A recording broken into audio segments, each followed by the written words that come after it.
Good morning, everyone.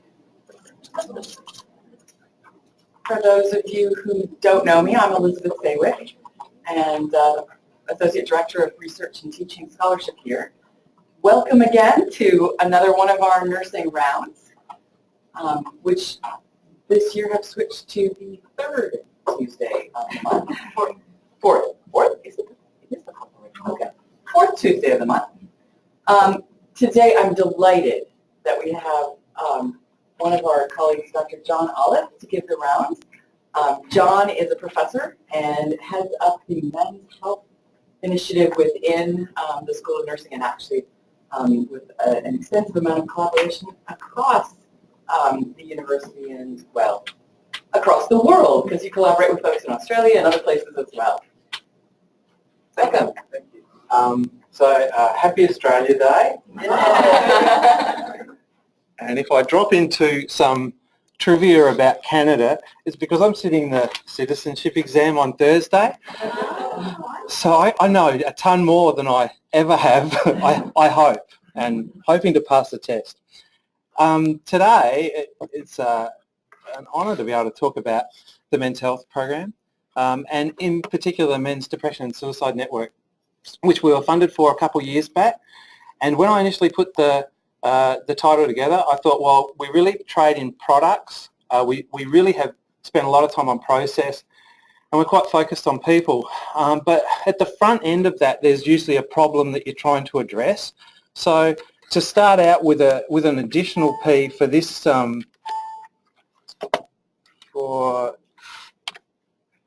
presentation, typically we start with a problem. And so the problem has really been around men's depression and suicide. And I tend to think about it in a couple of ways.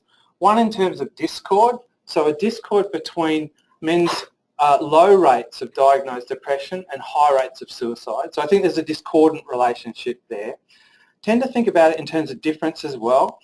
So when you think about how men present with depression, it's oftentimes with irritability, anger, over-involvement in sports and work, and things like overuse of alcohol.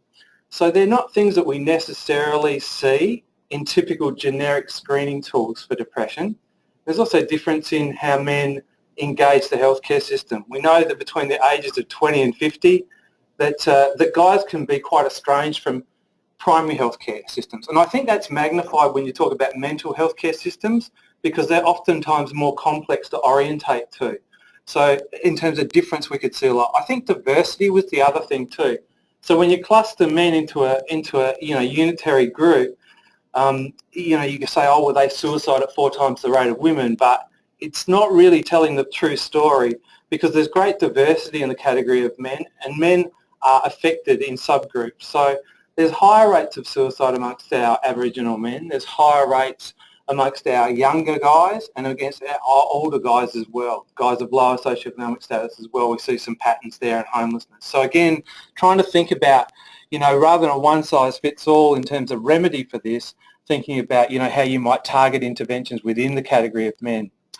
I think, the experience of depression and suicidal thoughts or behaviours for men too is often wrapped up in 3 things. One is shame, a great deal of shame about not operating at a level at which they would want to be of sound mind, so to speak. There's shame wrapped up in that, and there's also stigma. So external stigma we often hear about, so how that's layered on men around depression. It's actually broached as a women's disease more likely, so there's a gendered component of this as well. But the internalised stigma from our work with guys is really quite high in terms of if they've got a depression. There's a great deal of self-talk and ruminating around not functioning as the way they'd want. I think social isolation is the other thing. If you put together the stigma and the shame around depression and suicidal behaviours, oftentimes you're talking about social isolation. We know that's one of the biggest risk factors for suicide. So oftentimes a guy will isolate in that context. So when I think about the problem of men's depression and suicide, and I'm not suggesting for a moment that the only pathway to suicide is depression, but we know that a third of the suicides do have a history of severe depression. So again, trying to think about the complexity of the problem and then in terms of trying to come up with solutions. So product-wise, when we wrote the grant for Movember, we were really interested in we've done a decade of work describing some of these problems that I've just shared with you, some of those issues within the problem of men's depression and suicide. And so we were very invested in remedy, and product for intervention. We really focused on that entirely in the pitch to Movember to try and sort of do some of that work. So probably the best way to introduce those 6 products is to play the video, and then I can talk to them in a little bit more detail. Feeling like a constant failure, feeling a lot of self-loathing, self-hatred. I was really having trouble understanding how to deal with the emotions. But being a guy, this pressure, I can't ask for help, I can't talk about it. I would hear my inner voice say things to me like, I'm stupid, I'm worthless. And that's what led me to the bridge that day. That's also what led me to leap over the railing.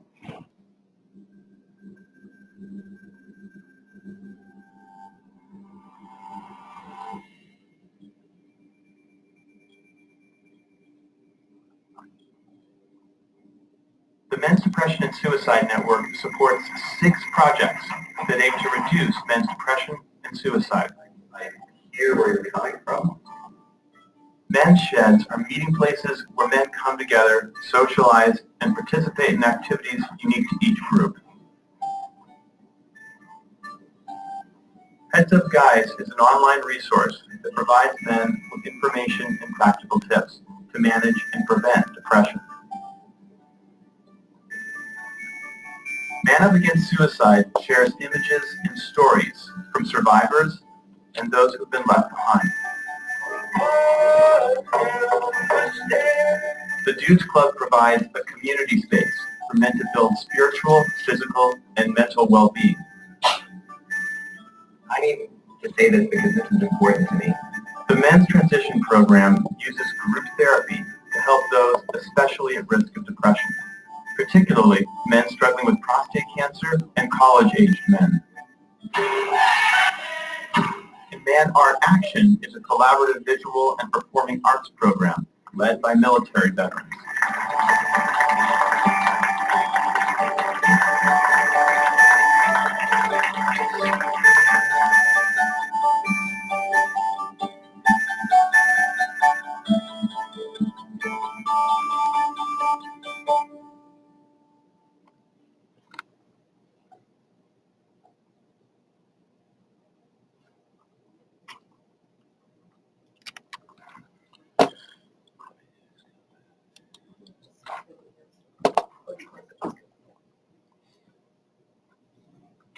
Just close the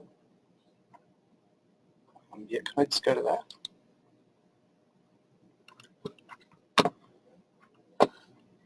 So just to elaborate on some of those projects, or those 6 projects, just to say. So this is an interesting one. The Heads Up Guys is an online website, and it was developed by John Agrathnachuk out of psychiatry and his team, and it's a neat resource. What it does is it offers a bunch of videos that kind of can guide a guy about services, a ton of strategies about self-managing in relation to depressive symptoms and also suicidal thoughts. And there's opportunity there for also supporters, so people around men to think about how they might be able to also help a guy who's experiencing. So it was only launched in June of last year, and so our numbers look okay. We've had over 36,000 website visits. There's an opportunity in there to do a self-analysis or a self-check, and so we've had over 3,500 men complete that check, and 2,000 have consented for us to use that information. So it gives us a little bit of an empirical lens on who's using it and what sort of level of depressive symptoms they might have, and also where they're going for the resources. It's got a nice social media kind of presence as well. So they've run campaigns about my better looks like, and then the uploading of photographs and being involved in that. And there's been 250,000 people that have been reached by that campaign, and 25,000 people who directly got involved. So again, if you think about men not necessarily going and accessing traditional services, the beauty of this website is that it can offer very BC-centric kind of information, and it can orientate you to the system, which I think is helpful. It can also allow you to self-check and self-strategize. And we know guys are kind of amenable to self-management ahead of asking necessarily for help. So it can be a really good resource, and we're sort of hopeful that this will continue on well after the tender of the grant, so to speak. The second one, the Dudes Club. This is a neat community-based project that runs out of the downtown east side. It attracts primarily Aboriginal men, often challenged by socioeconomic circumstances, homelessness, overuse of drug and alcohol. So, and they come into this space. It's been running since 2010, and it's a group forum, and it's run by a physician, Paul Gross. Does a really nice job of bringing people into space. And what he's found over the 6 years is that people start to talk about health quite naturally. It comes up in the conversation. They have a motto about leaving your armour at the door when you come in, because these guys come from pretty challenging backgrounds, and so it's a safe space where there's some rules of engagement.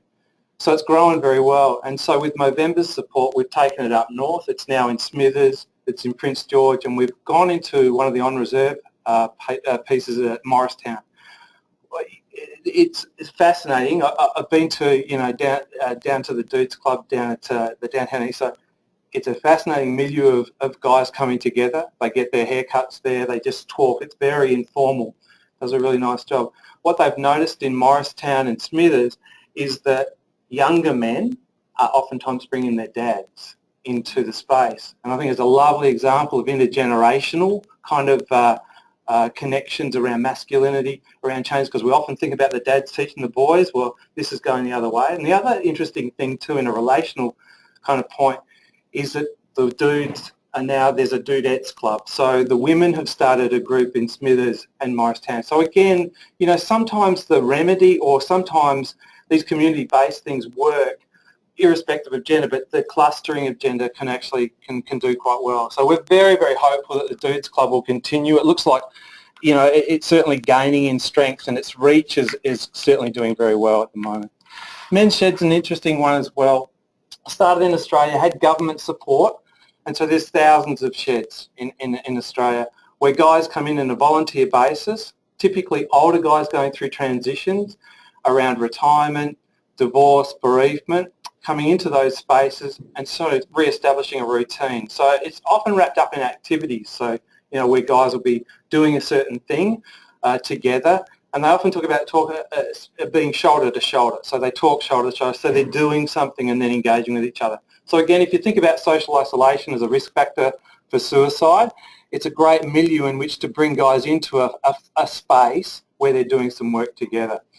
Our model looks a little bit more like the Irish model at the moment, because we don't have government money, but what we do have is a bit of a groundswell of interest. And so across Canada, we've got 8 or 10 sheds popping up at the moment. It started in Winnipeg with a guy called Doug Mackey, and our group in Winnipeg, led by Corey McKenzie out of the University of Manitoba, is building a platform to help connect those sheds across Canada. So on the 28th, in 2 days' time, we've got a webinar that launches that website. And the idea is it's a depot to bring guys together who are in a shed or want to establish a shed. And complementing that is a toolkit which would help people to sort of get through some of the mechanistic sides of beginning a shed. So things like insurance, finding a space, those sorts of things to guide people through. We're really hopeful that the sheds can take off here, and certainly with Movember's money, we've been able to build a virtual platform to try and, build in some capacity for this to move forward.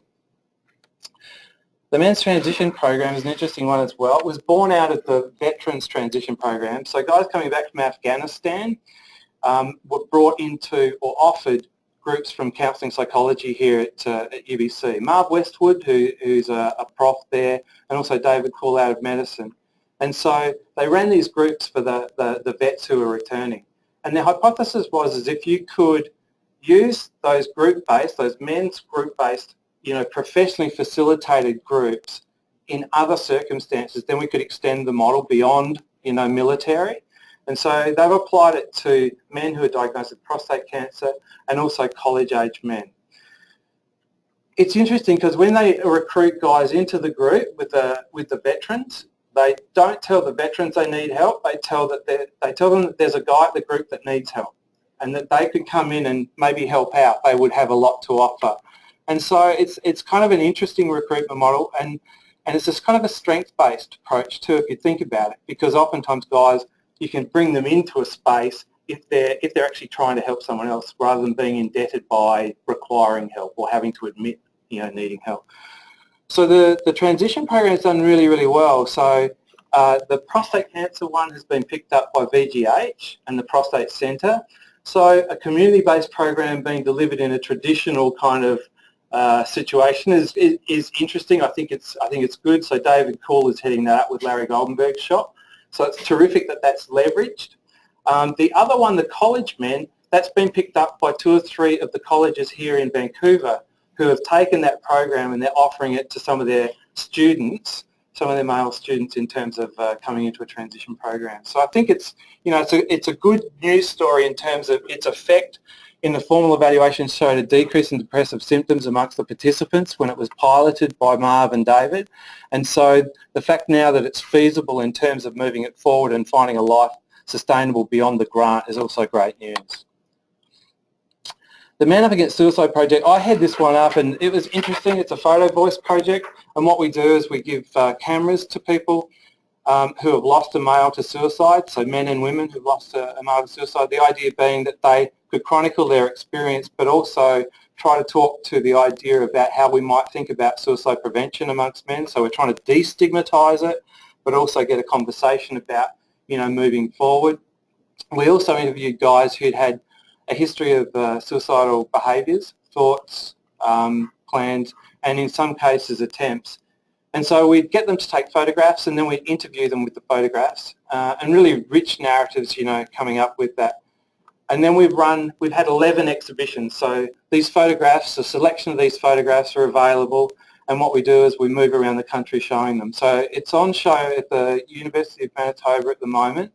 So a selection of these photographs, about 30 photographs with narratives. It's quite interesting because when you come into the space and you look at those photographs, it creates a space to have a conversation about something we normally don't have a conversation about, which is men's depression and suicide. So it's been quite powerful, way more than I think we'd anticipated, and the travelling roadshow has been quite interesting as well. We've been across Manitoba, we're headed to Ottawa in the fall, and it's really taken on a bit of a life of its own. So it's been a terrific tonic for getting a conversation and destigmatising. We have produced a book. We did a run of 1,000 and we just released it early this year. It's called Stay. It features a number of those photographs and also some missives from people who have a commentary about men's depression and suicide. And we've put it up on our website and made it available for $20. And we've only got 100 left. It's been very well patronised. Just another way of putting the money back into the project to try and get a life beyond Movember to work through. The Man Art Action project is an interesting one as well. So this wasn't originally in the promissory note for the network. So this was one that Marv Westwood spoke to us about, developing. And so we used resources from the network and developed a pitch for Movember for this particular project. And so these are guys who are coming back from Afghanistan. We know their PTSD is raised. They're much more at risk. We know their depressive symptoms is quite high, and their suicide rates are high. So again, what this does is bring guys into a space where they are putting on a performance around some of the challenges about reacclimatising to civilian life. So they're a very powerful play, and so originally we said, we'll do this 3 times, we'll run it down at Granville Island 3 times, and that would be it. But it's taken on a life of its own. So we even got into Canada House in the UK, in London, and performed it for Prince Harry. So it's very interesting how a little bit of capacity can get you a long way. So it's now up to its 11th performance. Prince Harry is interesting. These are the guys who are in the play, and so he had a one-on-one conversation with those guys because he's got military background, and they kind of called him on the fact that he sort of said, well, I don't necessarily need this kind of help. I think it's great, and they sort of called him on it. So it's a really unique moment in there as well. So I think it's a great story about how something can get some traction and work quite well. So those 11 performances have hit over 1,000 people, and I think it tells a great story about reacclimatising civilian life. So again, just to say, the last 2 performances were just pre-Christmas, I think, and we're at Beatty House, so Beatty Drill Street, and so we were in an armoury, you know, in the barracks, and that was really a neat situation as well, because we had military men watching this actual play about some of the challenges of coming back. So it's I think this one again is going to be something that can continue beyond the context of the grant. Yeah, at the moment, I really think it's one of those ones that talks really well. Processes wise, I think when I think about, you know, how CHR is moving to programmatic research and things like that, I think we've learnt a lot from the network. Process wise, I purposely wrote in that we would give everyone some money, because I'd been in networks before where a lot of it was about meetings and you never really had any traction to do anything of your own, and so your investment tended to be a little bit less. So we enveloped out, you know, a portion of the budget to each one of those projects, but we wanted to keep the network sort of happening. We wanted to get a critical mass, so to speak, and so we centralised the operations and the knowledge dissemination. So in a hub. So things like you couldn't go to a conference and present your piece of the work. You had to go to a conference and present. It had to be a 5-part harmony. It had to be each project represented, or at least 3 projects. So again, so as we could kind of keep a bit of a branding scale on that and try and work our way as a collective. So I think, you know, it's been interesting in terms of process. We of course set up a website, and it's had some reasonable traffic. Our numbers are around 8,100 in the last year, so that's unique visitors. People stay for about 2.5 minutes. They look at about 3 pages. Interestingly, our YouTube account, where we've got all of our videos housed, you know, we've had more than 1,200 hours of video watched, and there's been 23,000 punters go to that site to look at different videos. So that's kind of interesting, because when people sign into their account, 70% of those are men. So we, you know, in some ways it helps us think about, you know, that we're kind of tracking the right people, or attracting the right people to the site. Movember, I got to say, they love media, and it's a bit different, you know, to the traditional kind of get a grant, money drops, let them know at the end of 3 years how you went. These guys are very hands-on. We sort of hear from them on a real regular basis, like at least once a month, and they'll tee up things like, you know, media engagements, like get you on breakfast TV whether you want to be on it or not, and you know, and things like that. But it's very, very good in terms of knowledge dissemination. If we're trying to do destigmatising work and we're trying to raise a conversation, this media has been sensational in terms of helping us get a conversation, also people knowing that these resources exist. So it's been terrific for that. So it's been way less empirical, you know, in a sense, because their focus isn't empirical. So again, we have to reconcile that in terms of thinking about the professoriate who are involved in this and the graduate students who are involved in this project, because you know, some of the pressures on them are slightly different than media. So, you know, it's been an interesting process to go through. Certainly learnt a lot. We did multiple shop fronts, and by far we did Facebook, and we've got a YouTube channel, but by far Twitter's been our biggest impact. And so you can see that over the course, Marilee helped us set this up earlier on, and now we've got Brittany Dennison, both graduates from journalism here at UBC, and so we've been able to attract a pretty steady flow of new followers into the Twitter account, and we do a pretty nice job of curating content that is relevant to men's depression and suicide, but also creating our own content. So it's not all parochial stuff about us. We sort of go a bit wider than that, and I think that's helped us with the encatchment. You can see, you know, our Twitter analytics, we get a bit of a bump when the Heads Up Guys website's, you know, released, and we've got a little bit of media around that. And then we also, it's Men's Health Week, so we sort of get a little bit of traction there. And you can sort of see the patterns that are emerging. So it's an interesting thing to think about in terms of knowledge dissemination for us. And I think it's one of the parameters that we report on back to Movember, in terms of what we've done and how we've done it. And the top tweets, it's interesting. It helps us to think about, the things that are drawing people in. And so again, we released a little piece around stigma and men's mental health. And that piece, got a lot of traction. Also a piece around suicide, around the holidays and how much pressure there can be around holidays and men's mental health.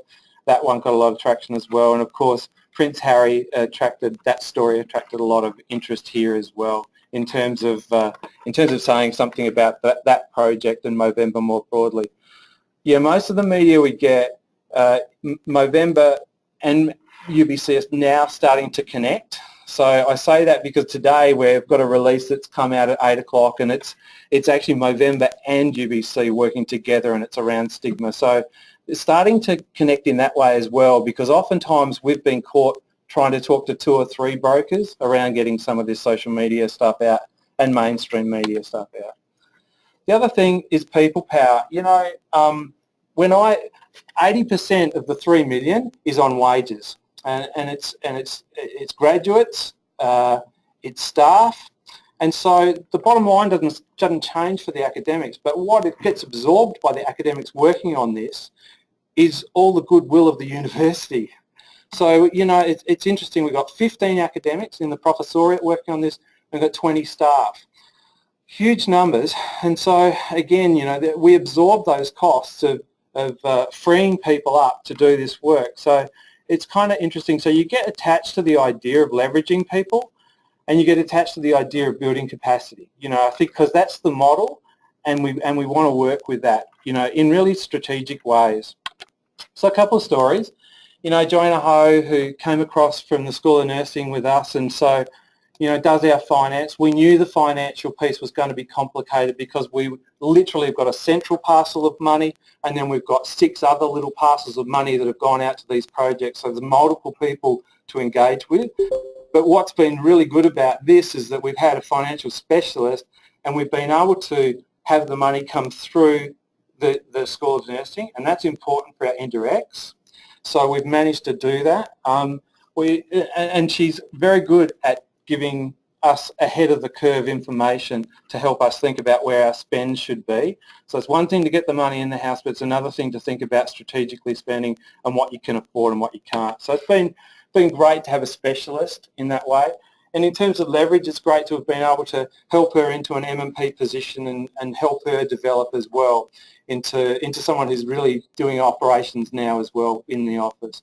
Mike Goodwin, another good story, a guy who helped us write the grant, gave us a really nice edit on the grant as it was going in, and we didn't have money for him to stay with us at that point. He started working construction, and then when we got the grant, we brought him back into the team, and he's now done his master's in library services. So it's just a great story in terms of someone who's now leveraging off, doing something not related, but he's been great for the brand because in many ways he embodies the kind of the demographic that Movember's after, and he's been very invested in the Heads Up Guys project. Andrew Munro's a terrific guy. He is our web guy. So in-house, all of our web changes happen immediately. So we've got someone there who can do it. So we're never caught, with a designer or trying to articulate what we want. We've got someone in the house who's got ideas who we work with to try and sort of push that forward so that we can refresh a look and a feel of a page or the whole design, with Andrew. So it's been really great having someone in-house. And I think going forward, a presence around a research program is kind of contingent on being able to be kind of lively and responsive, and I think he's really helped us do that. So again, terrific. Carla, who's here. Yeah, hi Carla. So again, graduate students, we try to leverage graduate students, and we're kind of interested in doing that. And Movember's allowed us to, bring a few graduate students in and help them with their work. Carla's doing some great work. She's a PhD student out of the School of Nursing here, doing wonderful work in refugee men and immigrant men, young guys, and their mental health. Really important piece. And so it's been terrific to be able to support her, one, with a little internal grant, but also with a few hours work with Movember along the way, along the course of her candidature.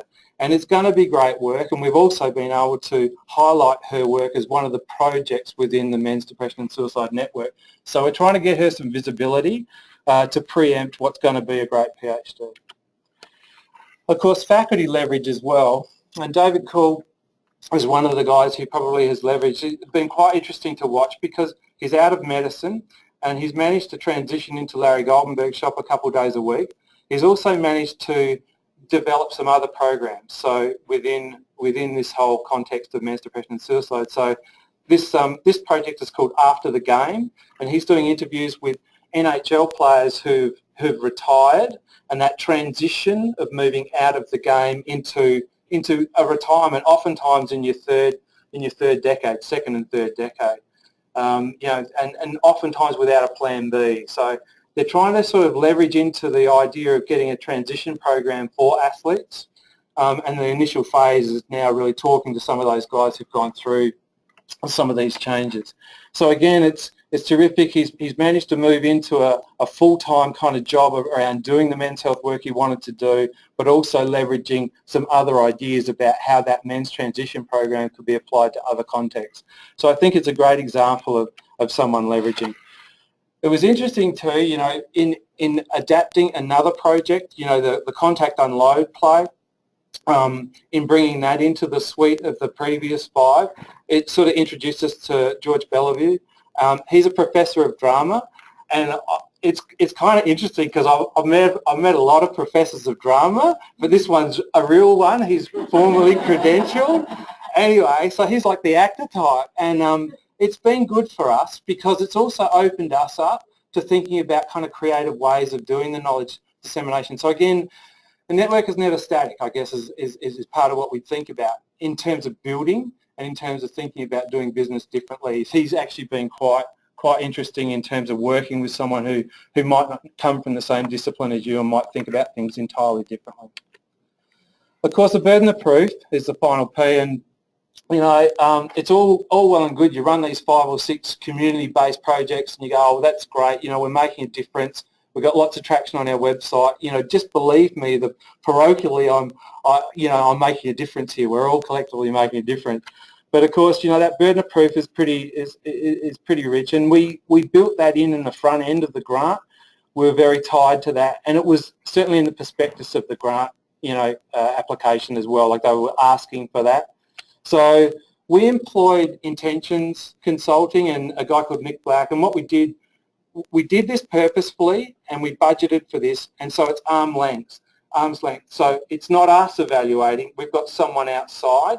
So he ran an online panel, and it was matched to the consensus data, so Canadian population data. He polled 901 Canadians about their understandings of men's depression and suicide, health literacy in regards to depression and suicide, stigma, a whole bunch of measures. And so our first paper from that work related to stigma, and this is the one that features in the press release today from UBC in Movember. And at a baseline, what it said is guys are very, very hard on themselves. So in terms of guys who've got direct experience of depression, they're often their own worst critic, so that internalised stigma. And then there was another piece where 500 odd of the surveyed participants, they hadn't had direct experience of depression, but they were a lot harder on guys. Their expectation around guys was really quite high in terms of not necessarily seeking help, in terms of, and there was even some sort of nod to suicide as somehow being amongst the guys being more acceptable. So these stigma, these norms that we create are really important to sort of to try and shift.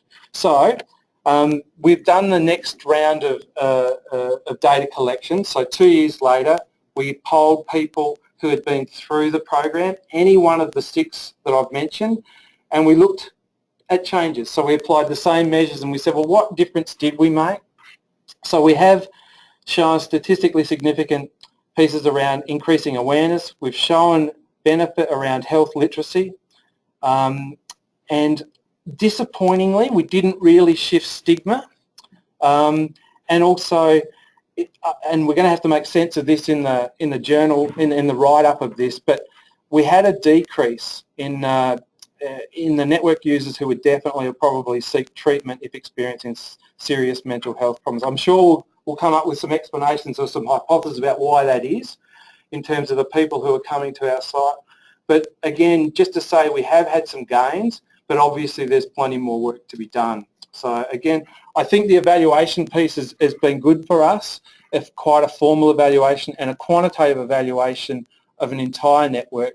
And each one of the projects has had qualitative work done and some measures done about participants who've gone through. So we could then de-link and disaggregate by program and say something about where the differences had been. So we might be able to explain that last little piece as well around help seeking in relation to particular projects within it. So it's, these things come to an end, it was 3 years and we finish at the end of November.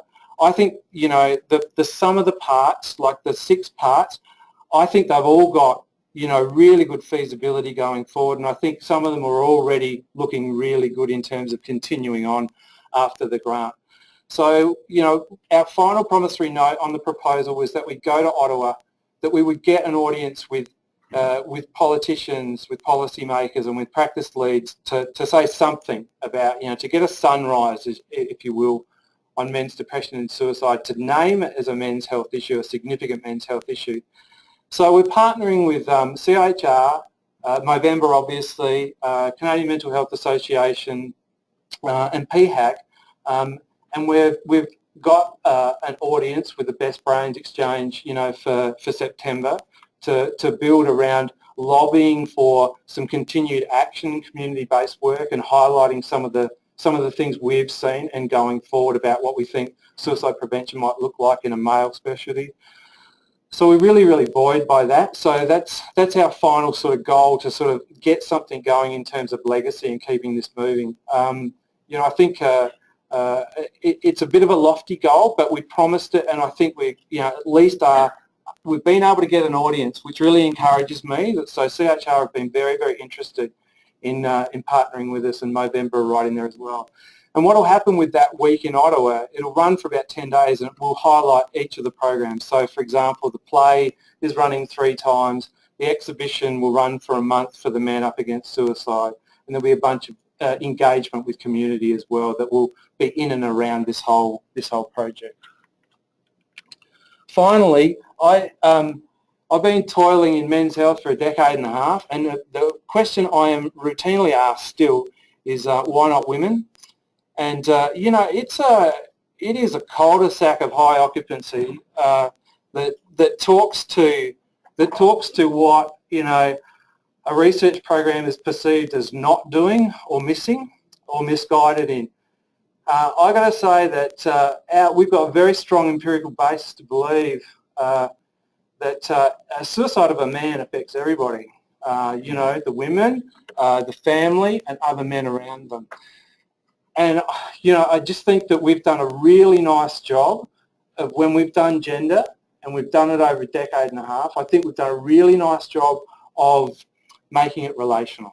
I think we might have always said, yeah, look, we want to intervene with men, but the flow-on difference, if we do it well, will roll out to everybody. And I think this is a great network to sort of demonstrate that. And I think it's really worth thinking about too, because within this school, I think it's a hot spot of gender relations work. There's been some terrific work come out of here where we've really been able to talk about gender in a nuanced way, and it's one of the highlights of this school. And so we're really proud to be part of it. And the fact that there's other people doing men's health research within this school, and that BC is a hot spot for men's health, I think is kind of neat in terms of thinking about legacy. It would be one of our proudest achievements, I think, over the time. Just a few thank yous. When we wrote the grant, we had absolute support from the school and from the faculty, and so we were able to say the school will provide us with X amount of money to help us nurture graduate students in doing men's depression and suicide work. So it meant a lot in terms of leveraging $3 million by saying, hey, there's some money in the house here at UBC that can actually, not match, but give a little bit extra because we're really committed to this. And I think that was really a poignant moment in trying to convince the reviewers that we were a go. And Movember, again, I often say they're unprecedented. At a time when the funding rates are 15%, with taxpayers' money, donation money is one of the places that you look to, and the fact that they come up with, good amounts of money, and they distribute the money on a shoestring budget. They only skim 8% in terms of putting that money back into research. I think the model we could learn a lot from, but also the fact that they are clearly invested in trying to make a difference, and they are hands-on because they believe in the products they're investing in. So I just, give a nod to Movember. The $70 million again this year that they raised worldwide, I think they continue to be a beacon of hope for the men's health piece, and a really important part. And certainly, certainly for me and the network, it was unprecedented because we'd never had any sort of support in that kind of number. We'd had little trickles here and there, but this was this allowed us to do the work we'd kind of hoped for over a long period of time. So a shout out to those people and to Movember, but also the school for freeing me up to do the work and also supporting this work in-house in tangible ways. Thank you.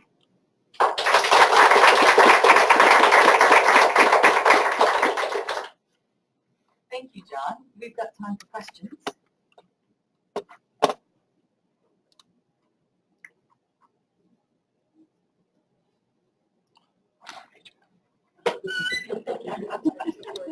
Oh, there you go.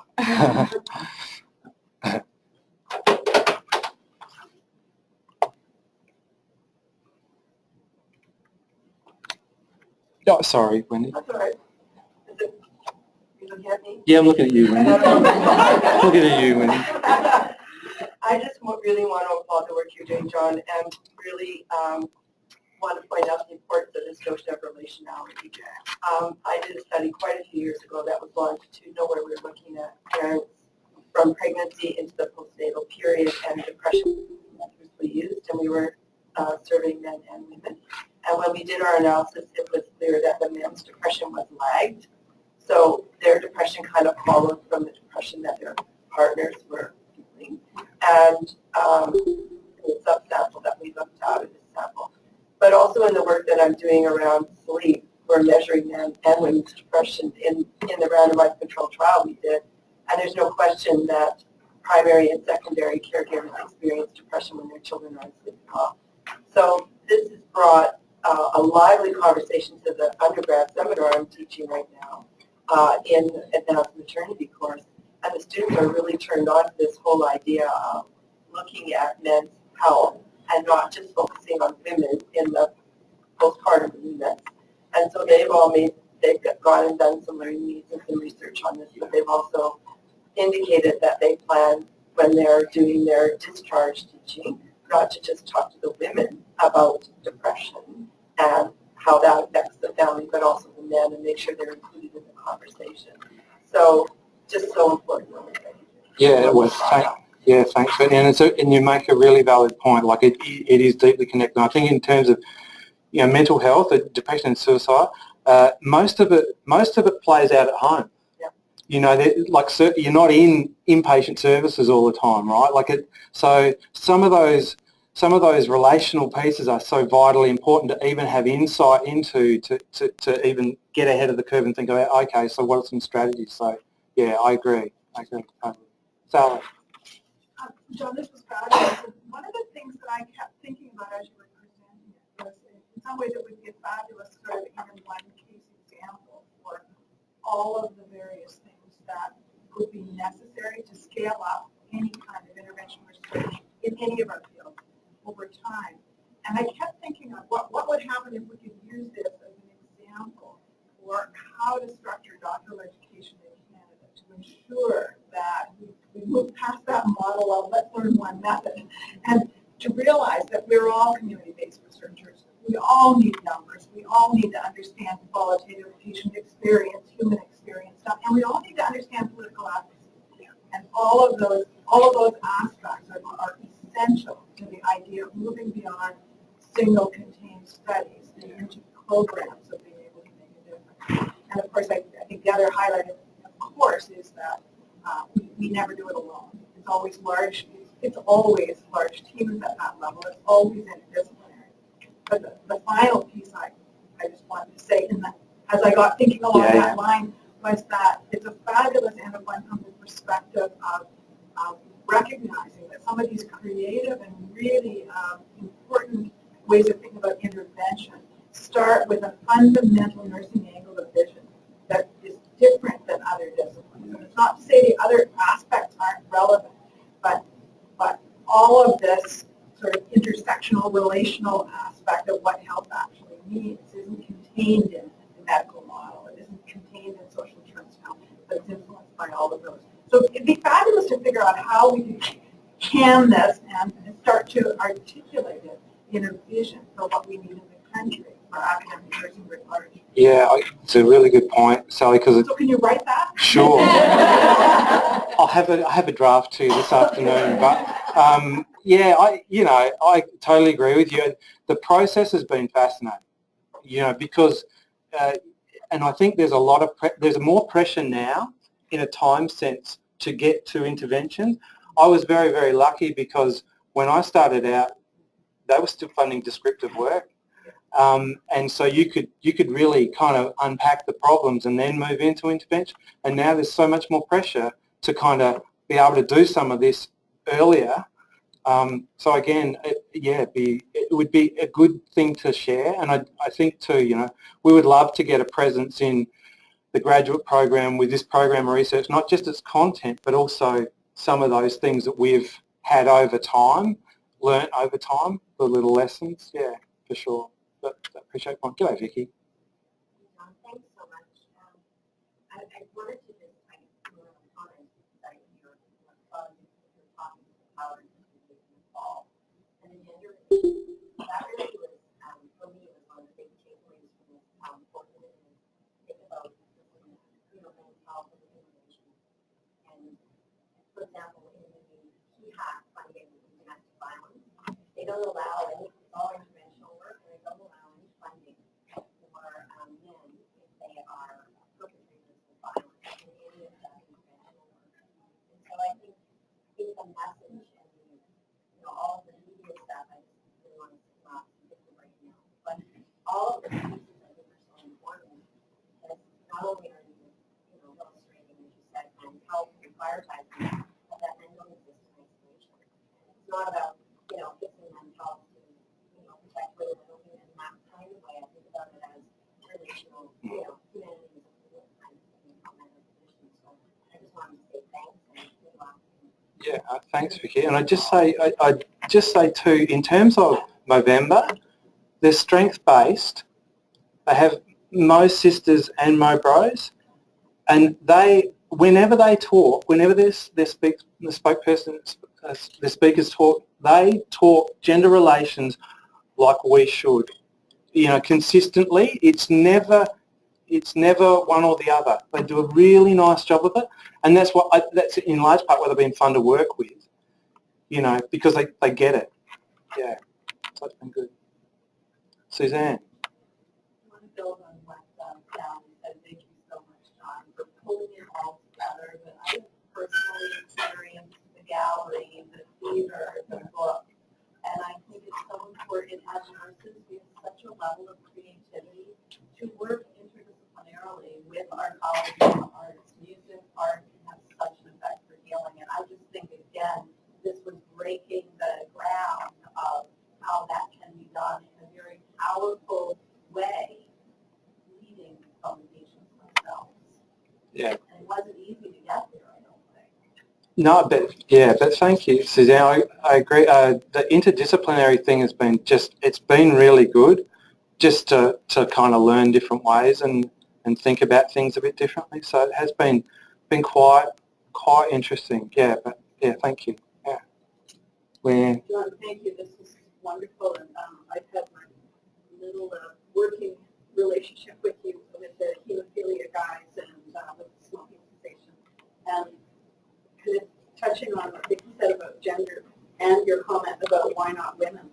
My personal experience of working with you and learning about your research about understanding how men manage things has helped me understand my relationships with men in my life, my male students, my working colleagues, and I think that you can't study an entire map of the universe in any of our work. So having your deep knowledge of that, I think, is something that many different projects and research programs can leverage. And we wouldn't be able to do that unless we had your kind of work doing understanding that deep knowledge. Yeah, in a broader sense, this school does very, very good work in gender relations. You know, so yeah, I think it's interesting if you can package it as good for all, because it is, you know, done well. Then I think we certainly will continue to be competitive in terms of getting funding for this kind of work, because it does make a difference.